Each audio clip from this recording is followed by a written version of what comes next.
Our next speaker has not been doing what she's told for a long time, right? So I just read this.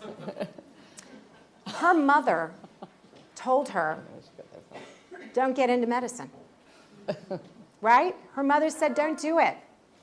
I'm a nurse, don't do it. Well, she ignored her. She did not become a nurse. That's true.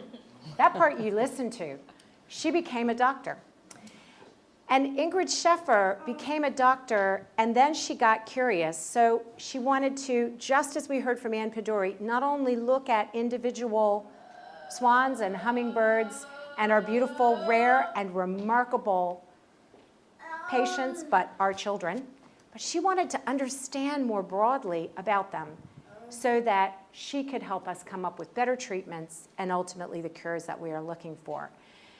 Ingrid Scheffer is a remarkable woman, and if you go online and read about Professor Scheffer, you will find that the accolades stream in from the United Kingdom, where we have people on the line, from Western Australia, from the United States, and of course, right here in our hometown of Melbourne. Please welcome Ingrid Scheffer.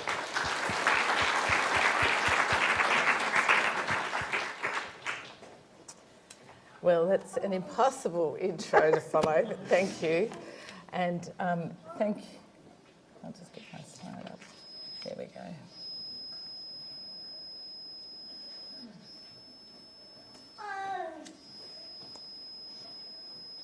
Are we wired? There we go. Great, thank you very much, and thank you, Scotty. I think, where's Scotty? Over there. Scotty says it better than any of us can say it, and I think that's incredibly important. I'm thrilled to be with you in GETA. I feel a bit part of GETA. Many of these amazing parents are ones I've met through my clinical practice, and I feel very privileged to work with them and to care for some of their children or be involved in the discovery of the genes for others of your children. I think this is testimony to how far the field has come, that you can get together like this. We're a small country. We don't have nearly as many patients with KCNQ2 as, say, in the US or in other places. And I think this is a really good way of bringing together all those shared bits of family. And I think the idea of the cousins is spot on, Sarah. You all have children with different diseases, and I think it's important scientifically to recognise that, and that's where Anne's talk was lovely, giving you those vignettes. I've decided to not give...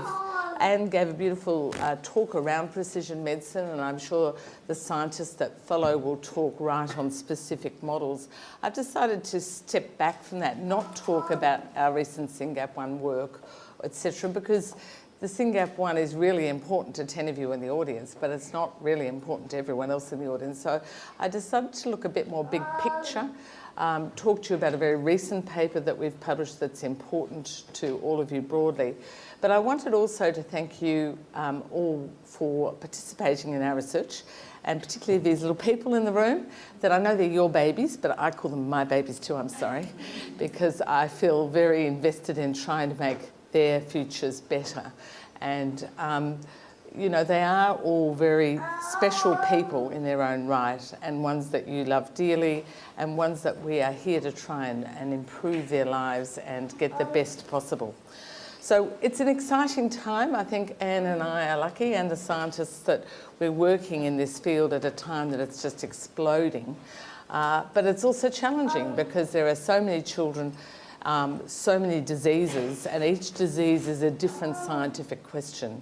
So whilst there are many similarities, and one drug for, say, the autistic features might be good for several different diseases, we've got to remember now we want to drill down on the cause, and we want to really try and fix that cause and fix these diseases. We've got a long way to go. That's why I'm pleased that Anne is a good 10 plus years younger than I am.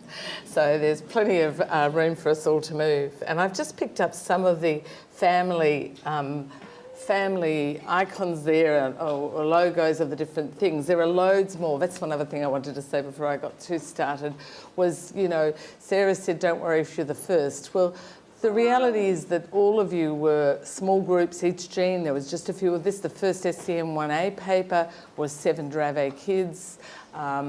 The first SYNGAP one we published in epilepsy. It was already known as an intellectual disability gene, but we put it on the epileptic encephalopathy map, and I think we had 6 or 5, and we had CHD2 in there as well in that paper.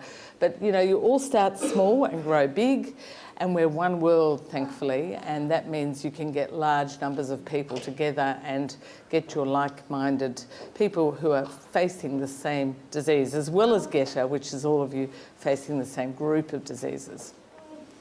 The other little issue around that, or big issue I want to talk about, was about trials. So Anne talked to you about N of 1, where you try X drug in one child.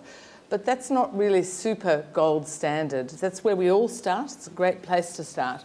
But what we need are double-blind, placebo-controlled trials of drugs to see if they really work. Anne mentioned the placebo issue, and that is huge. If any doctor gives you a drug, there's a 30% chance that it will make you better because of the belief system that the doctor is giving you something that will make you better. And we have to tease out the placebo issue from the drug treatment issue. And for that, we need large groups, and we need large international collaborations. There's lots going on in that space in Dravet, finally. So we've got fenfluramine, but that's not a precision medicine, but still looking at specific drugs for diseases. And I think it's really important that you're all part of that family as well, so that you're involved in our research and other people's research. And it's important that getting the gene answer for your child is just the beginning of the journey, not the end of it, I see it as.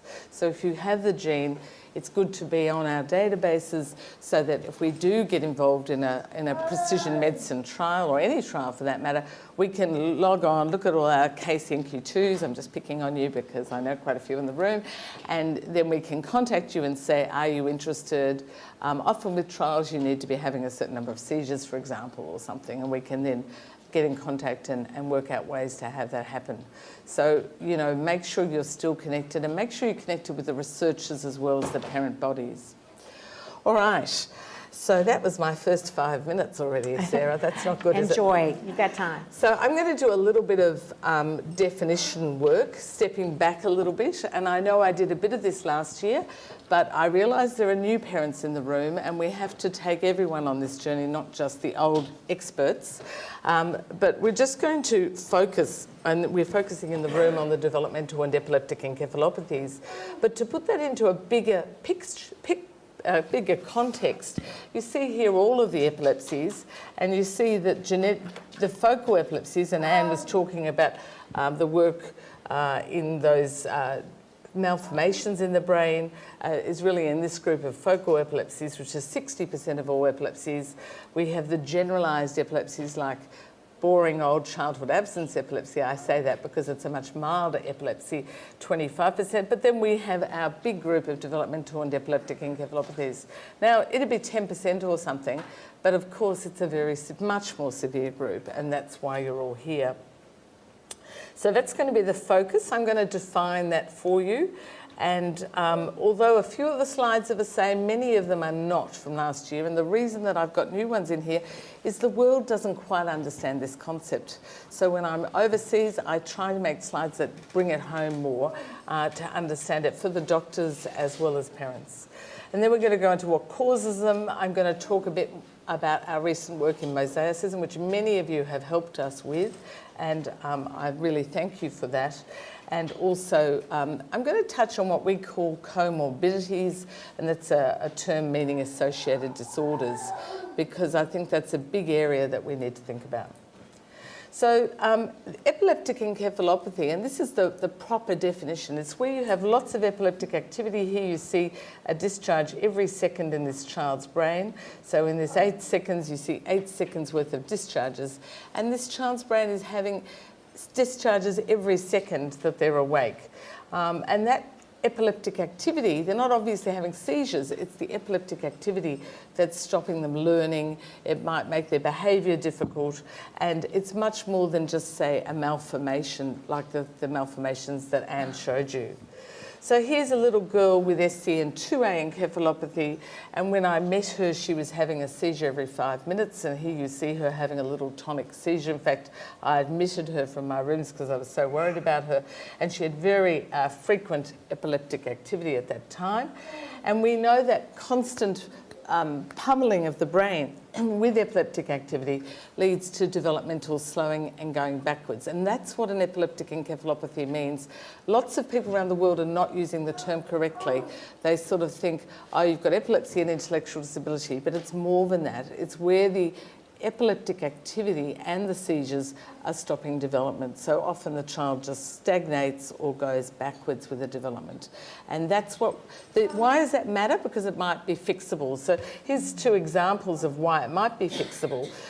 In a condition called tuberous sclerosis, where a child's brain has many benign tubers or tumours. You see these white dots here, these are all tubers. We know these children can go on and have Lennox-Gastaut syndrome, for example, one of the severe syndromes.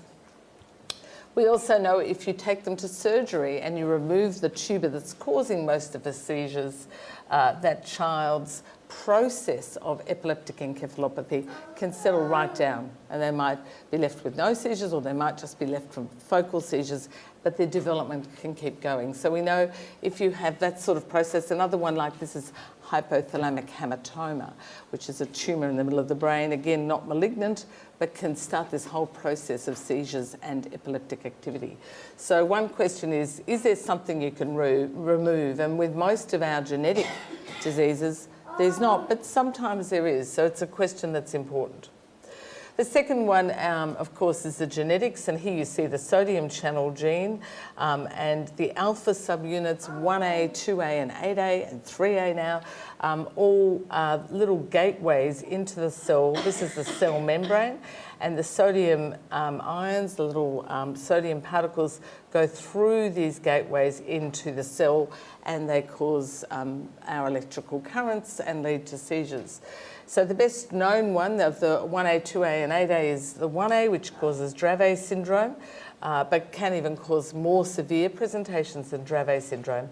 And we know that just by knowing that your child has an SCN1A mutation, we know there are drugs that could make your child worse. So we know we should stop carbamazepine or Tegretol, I'm giving you both names, and we should start the right drugs such as topiramate, stiripentol or epilum valproate.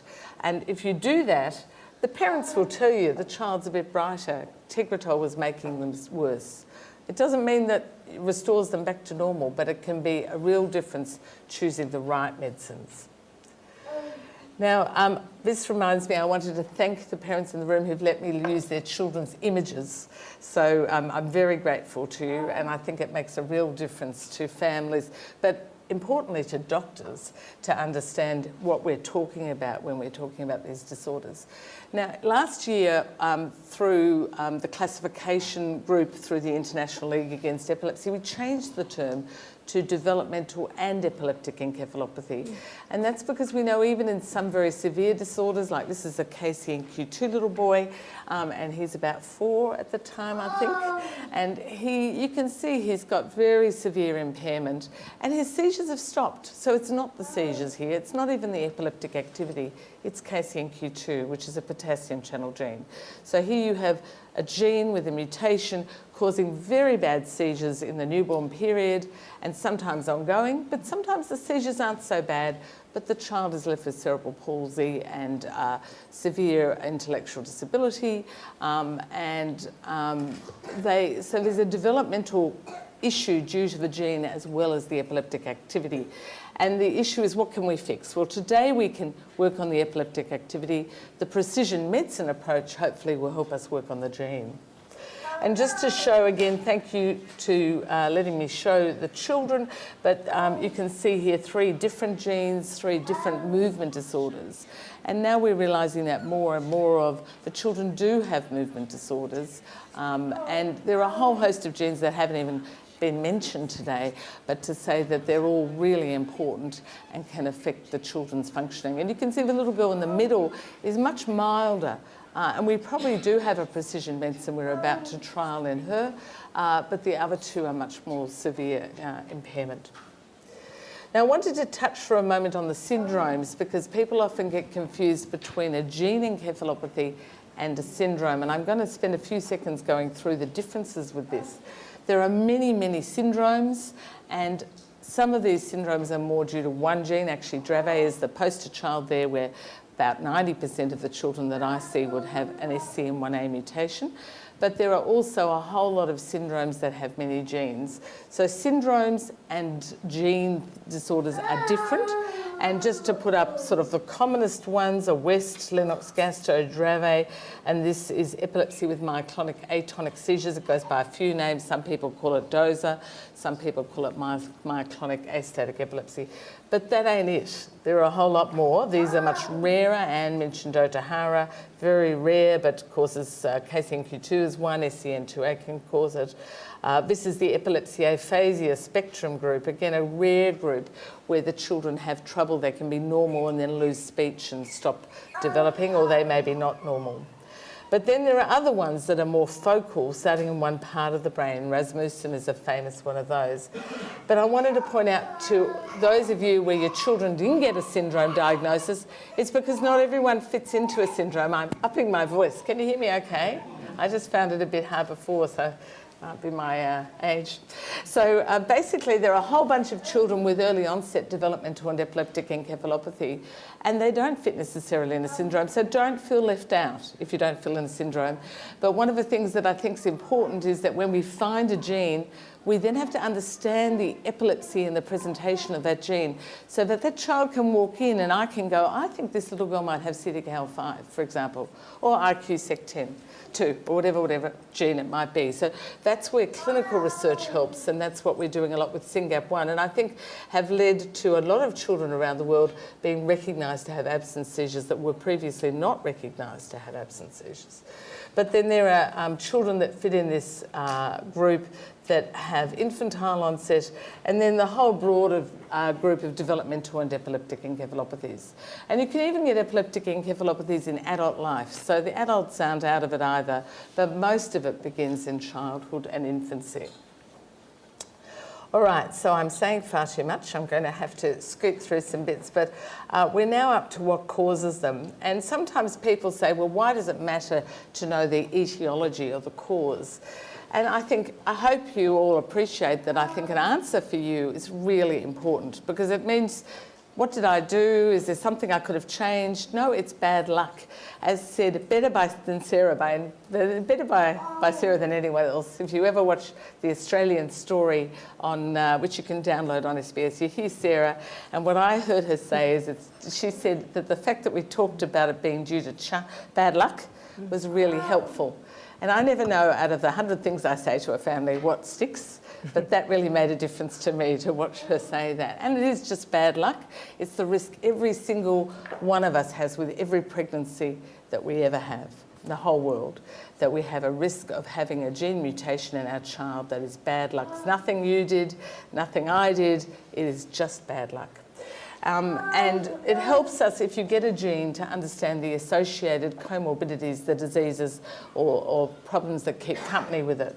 It helps inform about prognosis. It tells us, is this child going to live till they're 20, or is this child not going to live till they're 20? Is their child going to be alive when they're 50? And as we get larger numbers of patients around the world, we'll get better information about that.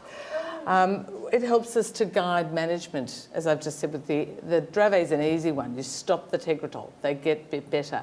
And the French, it was called severe myoclonic epilepsy of infancy because they gave all these babies that presented with jerking down one side Tegretol, and it's a French disease. The French have told me we made them worse with the Tegretol. We made them have more myoclonus. So just knowing your gene helps you choose the right treatment. It helps us stop investigating. We've got an answer, we can move on, and you can move on. It helps talk about recurrence risk, and I'm going to come back to that. I think you know about the international community. This is the Australian community. People out there, hi, don't know where the camera is, but there's the international community. And one day, this is the holy grail. We want to prevent these disorders.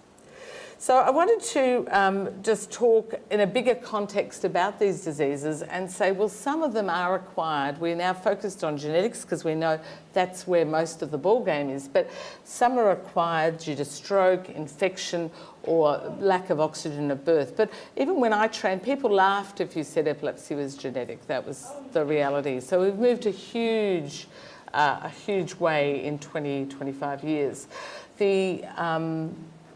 So there are acquired, but the genetic patients can be both with normal structure on MRI or just some shrinkage of the brain, which is the case for most of these conditions, or some may have malformations as well. And we're beginning to realise this overlap is much bigger than we ever thought, and Anne talked a little bit about that in the malformation work. Now, I wanted to present the result of our paper that was out this month from one of my PhD students, Catherine Howes. Some of you will have met her. She's also a paediatric neurologist, and she's off on maternity leave beautifully at the moment for her, but she hopefully will come back and will be grow into one of the leaders in the field as well. And her PhD was really looking at the severe epilepsies of infancies, which include the developmental and epileptic encephalopathies. And what I wanted to do with this study was get a handle on what we call genetic epidemiology. How frequent is each gene, so that we could know what was the likelihood when we saw a child. And so her study was just in the children beginning under 18 months of age. And the reality is that that is only half the story, if not less than half the story. It's arguable, I don't think we know that. It doesn't include Dravet because of the definitions that she used for her study, but they had to have frequent seizures like daily for a week or weekly for a month was the definition. They had to have an epileptic EEG, and they had to have failed 2 anti-epileptic drugs. So you can imagine the Dravets don't even get into this. So it doesn't include Lennox-Gastaut. There are a whole lot not in there. So I reckon that this is at least only half the story.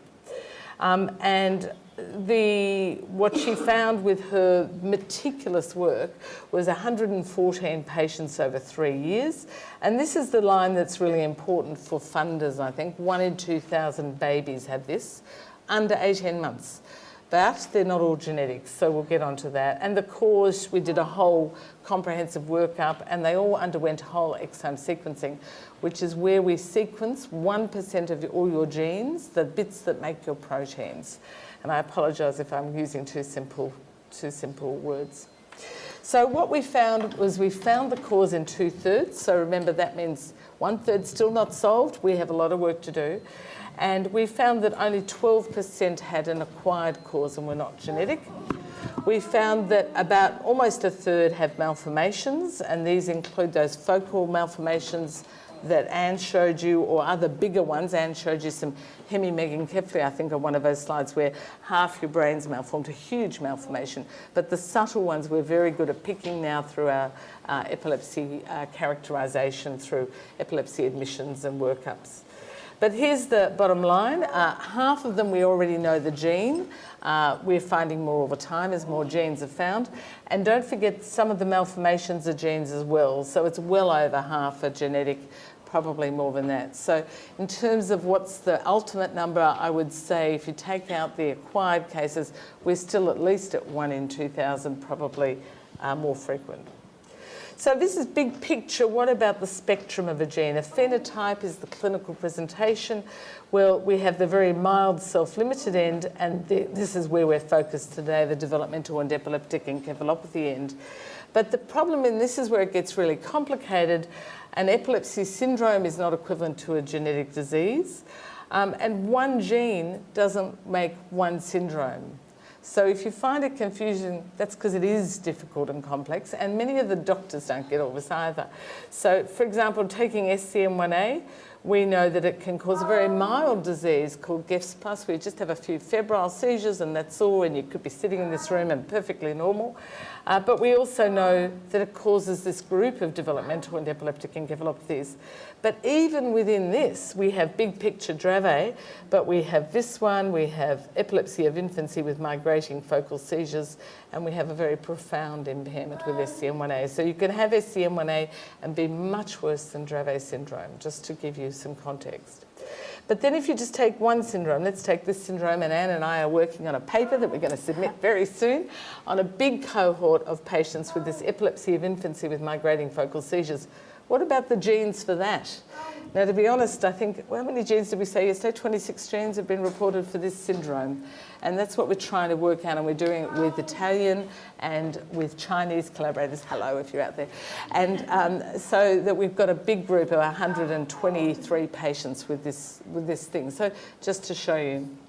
All right, now genetic testing, you can have a copy number variant where you're missing part of your chromosome here, or you can have a deletion or a duplication where you have 2 copies.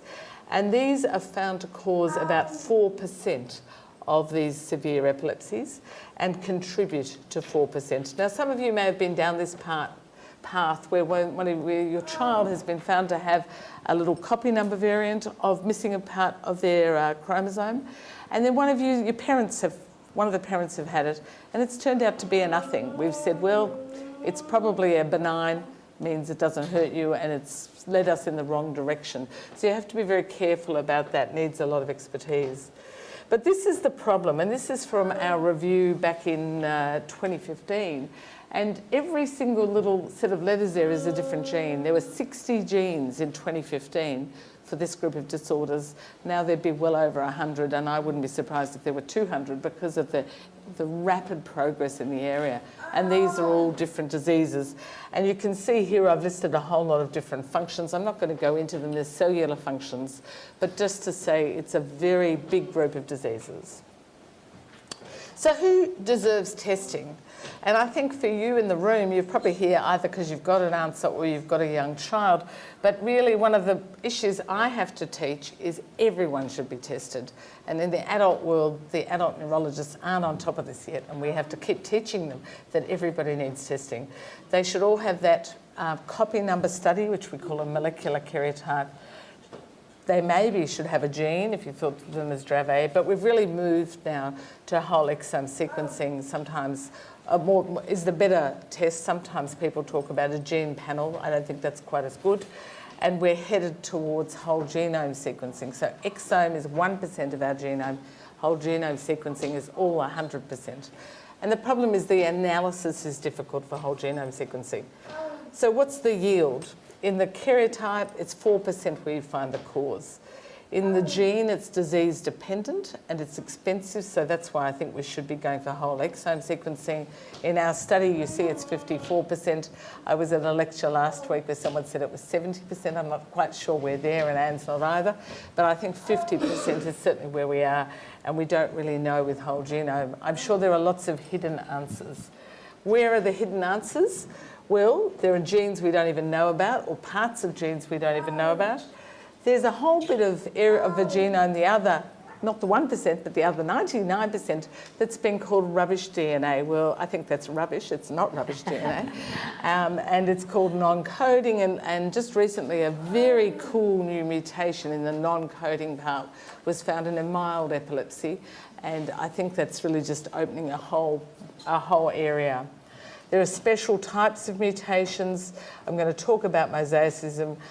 Maybe some children have 2 or 3 gene mutations that go together, and they've just been particularly unlucky. And then, of course, we haven't even touched on non-genetic causes. There are some non-genetic causes, but we're a long way from solving all that. Okay, so we're up to mosaicism, and I wanted to talk about a big paper we recently had published with all of your help, and that is where we looked at inheritance of diseases. Now, most of the children with these disorders have got a new mutation in them, which we call a dominant de novo. So if you have it, you have the disease, and de novo just means it's not present in mum or dad, it's new in the child. There are other forms of inheritance, I'm not going to go into that. And mostly families have said, well, it's new in your child, you don't have a high recurrence risk. But then there's this issue of mosaicism, and I took this mosaic somewhere in Europe, I think, from a stone floor. But as you know, mosaicism is where you have this sort of picture of a mosaic, and the idea is you have 2 populations of cells. You have normal cells, and you have the cells with the gene abnormality or gene mutation. And this is from one of Anne's papers back in 2013, where she shows very beautifully how you can get mosaicism just in one part of your body. So you see here you have the egg and the sperm, makes the baby. The baby has a new mutation in their brain perhaps, and this mosaicism, the abnormal gene shown in red, is just limited to one part of your body like brain. And that's what Anne was showing you with some of that malformation work that she was showing us before. But if you're unlucky, you might be mosaic and just have another part of your body, you don't know about it, you're perfectly normal, but it might just be in your eggs or sperm. We don't, you know, it might just be a new gene change. We all have new gene changes in our body. And then if it happens to be in your eggs or sperm and you throw off the abnormal egg or sperm, then that means it's in every cell in your baby's body and your baby has the disease, even though you have no idea you're carrying that disease. Okay, so that's what it's called gonadal. Gonads are your eggs or your testes or your ovaries. It's called gonadal mosaicism, two populations. So I thank very much this wonderful family that are in Canberra. I think the mum was going to come down, but maybe if she's not here. Oh, she is there. Sorry.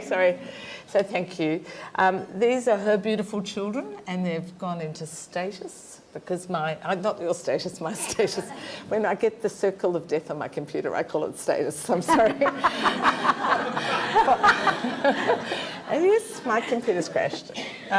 So I'm going to have to force a quit. I apologise. So it just shows when you're an epileptologist what words you get. The reason, so anyway, these two beautiful children, they both have the same disorder, and you'll see particularly, now what's happening? Sorry, let me concentrate on this, ignore.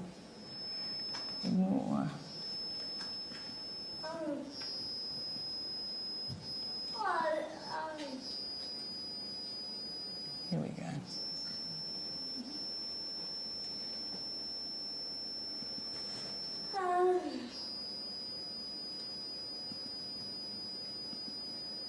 It usually works. In fact, it's the first time that video has stopped working. There we go.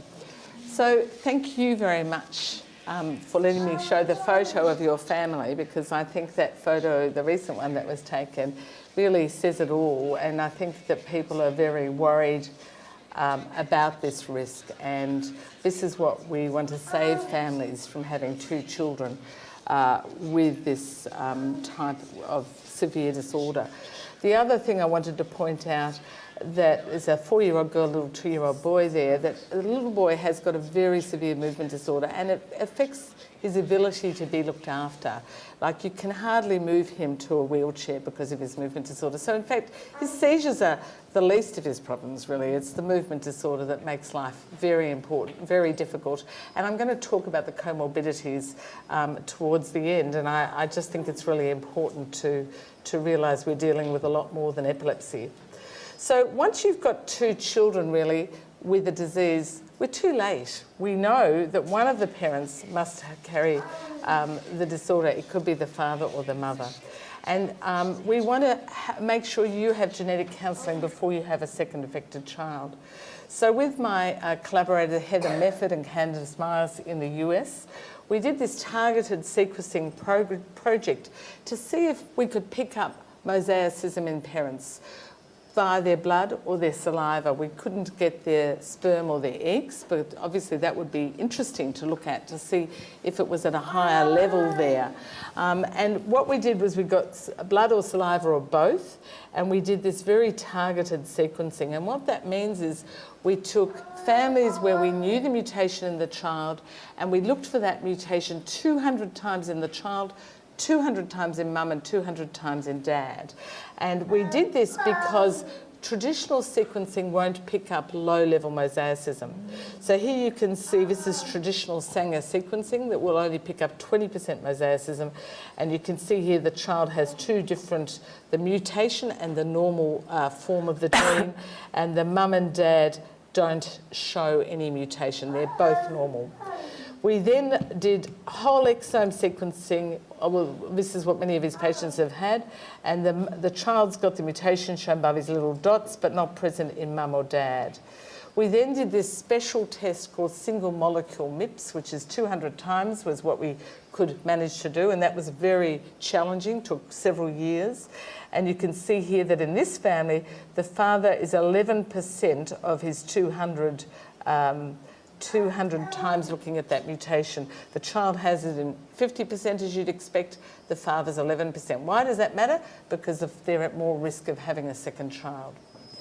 And so this is how our study worked. It just came out, was it last month, I think, or the month before, in New England Journal of Medicine. We started with 154 trios, and we had mutations. Each family had a mutation in one gene, but we had 33 different genes represented in this study. And we had 123 trios where the experiment worked. And I put that in to show you that this is years of work, and the experiments don't always work, and they didn't work with everyone. But they did work in 123 trios. So what do we find? Well, we found that 3 of the children were mosaic, so they're not their parents. And why does that matter? Well, it matters because the parents won't pass on that disorder because it's new in the child. The child's got normal cells and the child's got abnormal cells. So why is the child so affected? Well, you can see here their percentage of mosaicism is between 25 and 32%. And most of these children were, I'm just looking at them, they're all severely affected. So, you know, it didn't make a difference for these children. But we know those parents don't have a recurrence risk. Is that making sense? Mm-hmm. Oh, good. So that then left us with 120 families in which we had successfully done 200 captures on mum and dad and child, and we found 8% had parents who were mosaic. And so let me tell you about that data and drill down on that a little bit more. So these were the genes in which we did find that there was a mosaic family.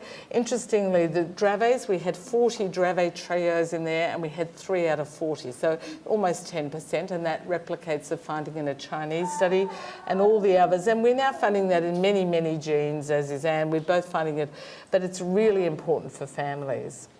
Who was it? Was it the mums or the dads? I have to say it was about half-half, which is interesting because previously people have often talked about dads being more likely to pass on disease because sperm have much more rapid turnover than eggs. So I was a bit surprised that it came out 50-50, but it did, so that's interesting. And this is a very important point. If you have a low level of mosaicism as a parent, you're unaffected. If you have a higher level, you may be mildly affected. And interestingly, these ones have only had febrile seizures, so that's 3% of our population have febrile seizures. It's not a big deal. I'm sure there are people in the room who've had febrile seizures. This dad I actually saw as a patient this week. I do see adults only with epilepsy, and he had febrile seizures, but he's now had a few seizures at the age of 43. So it just shows you the 28% is a bit more than the brain might tolerate. So the lower percent mosaicism parents are completely normal and unaffected, and therefore we can't pick it as doctors, and you need to change the testing. And I'm sure our paper will lead to a change in testing, but it might take a year. Don't know how long it'll take. So this is just to show you the families and give you a bit of an idea. Some of the families, they've got 2 affected children here, 6% mosaic here. This other family, 2 affected children, boy and a girl, 6% in the mum. In these 3 families, we had the parents mildly affected, and I'm going to just go a bit further faster, I think.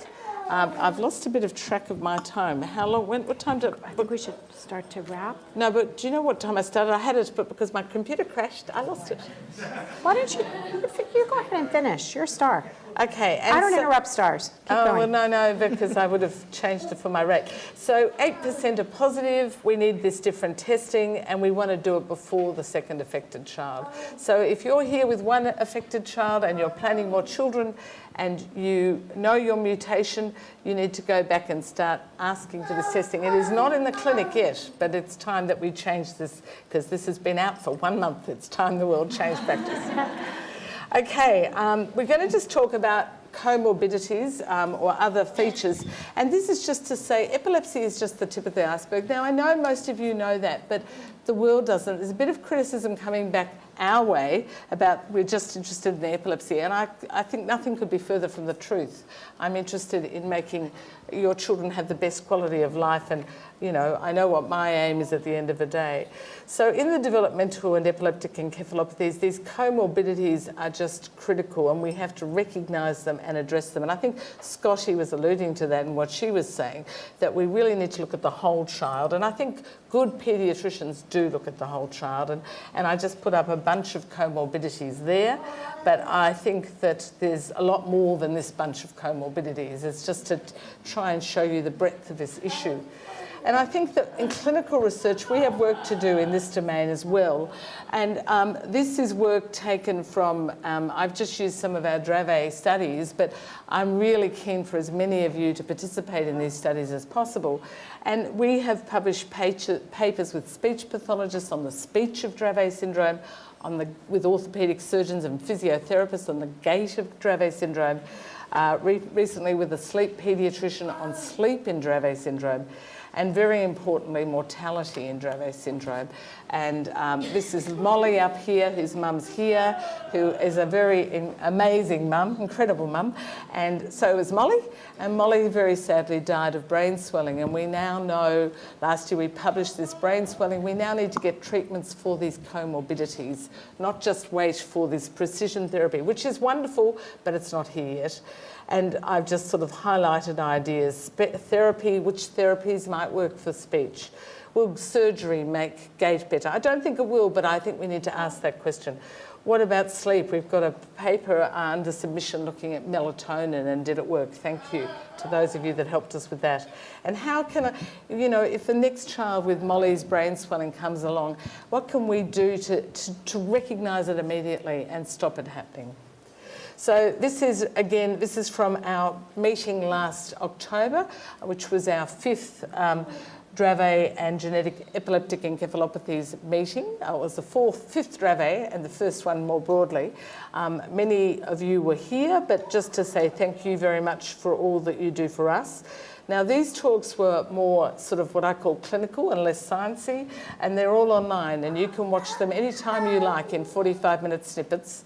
And I've highlighted the ones that I think are the most practically important. Margot Davey on sleep, she's fabulous. Dr. Prakash is the neuropsychiatrist at the Children's Hospital, and there are very few people in this space who are really good at this area. And I've highlighted the family panel, which Sarah chaired, because I think in a way that speaks to more than we can ever speak to. And then I wanted to ask you for some help as well. I have my wonderful Amy Schneider, who is the Chief Research Assistant. Where are you, Amy? She's downstairs. Oh, she didn't come in. And Elizabeth, are you in here, Elizabeth? Elizabeth, stand up for a sec. So Elizabeth's a med student. She's got about a month to go in her research project. And her research, and Amy's been supervising her in the research project and is very wise and wonderful. And Elizabeth's project has been to make brochures for families. That's the whole thing. It's translational, it's not research, it's about communication and education.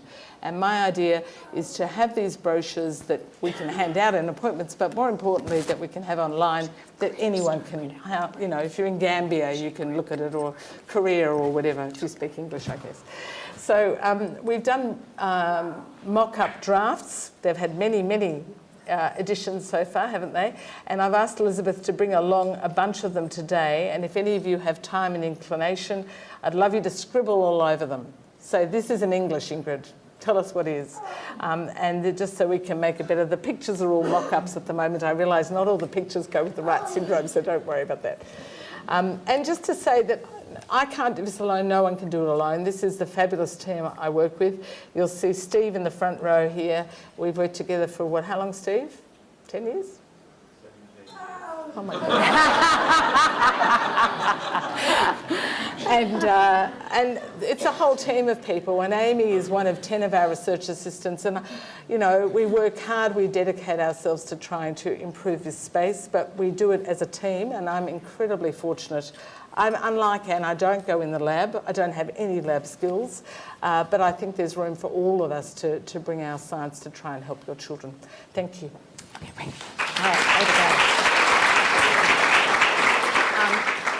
All right, We'll have Ingrid wait for just 1 minute. We have a question, but first I want to say, because we're having a wonderful update, Chari, hi Chari. Chari is saying hello from Spain, and we're saying hello back to you. Thank you for watching. And also, hi to Aaron, who is a SYNGAP family watching from San Diego. Welcome. We are so excited to have so many people joining us from around the world. Ingrid, we do have one question for you also from online. This is from Kat in Australia. What about a child who gets a diagnosis of epileptic encephalopathy but develops normally and seizures settle? Can diagnosis be reversed?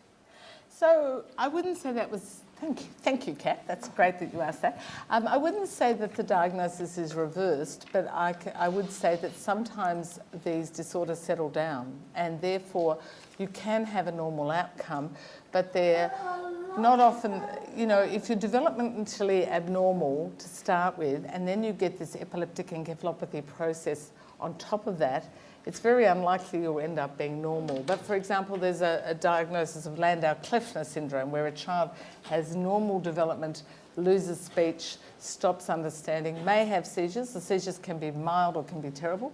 And these children, if you get them and you treat them aggressively, you can sometimes get them back to normal. But they sort of have to be more normal to start with. So the answer isn't that it's reversed, it's that it's settled down with age.